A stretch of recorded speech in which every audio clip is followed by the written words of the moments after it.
मैं तंग हो गए रे दोनों भाई के देखे माती भंग हो गए। मैं कैसे करा रे जगह मर कहलत नहीं मानस।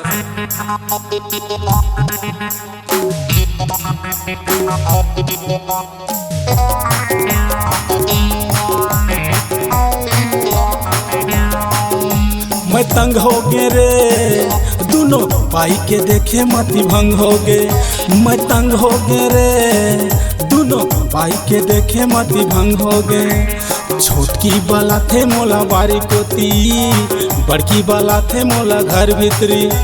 छोटकी वाला थे मोला बारी कोती, बड़की वाला थे मोला घर भीतरी। मैं तंग हो गए रे दोनों भाई के देखे माती भंग हो गए। मैं तंग हो गए रे दोनों भाई के देखे माती भंग हो गए।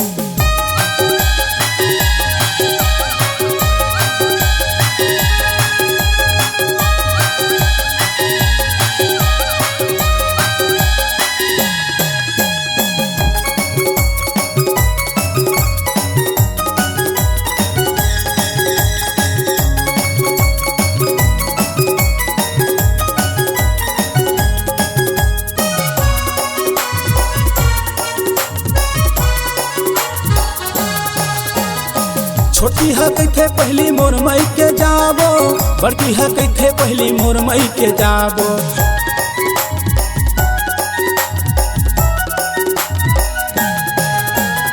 छोटकी है कैथे मोर बर साटी लेवा हूँ, बड़की है कैथे मोर बर झुमका लेवा हूँ। बड़की है कैथे मोर बर झुमका लेवा हूँ। देखा था काका इमन के चाल ला तेहा ताऊ जान के फांदा करे हस। मैं तंग हो गए रे दोनों भाई के देखे माती भंग हो गए।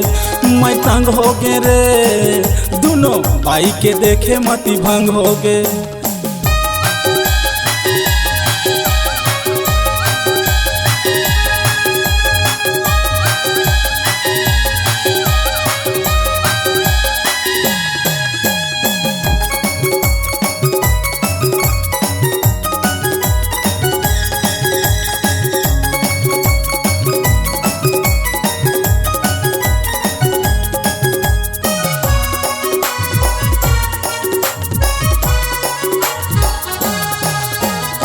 छोटकी हक है मोला रायपुर घुमाए बर, बड़की हक है मोला फिल्म देखाए बर।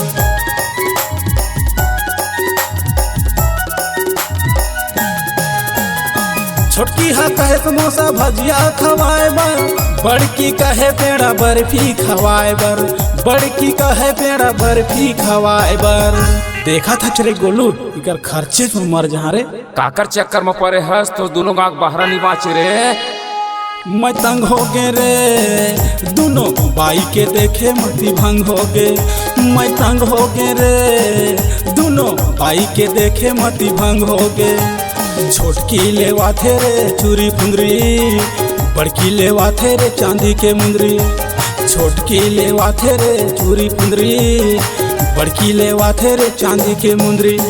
मैं तंग हो गए रे दोनों भाई के देखे माती भंग हो गए।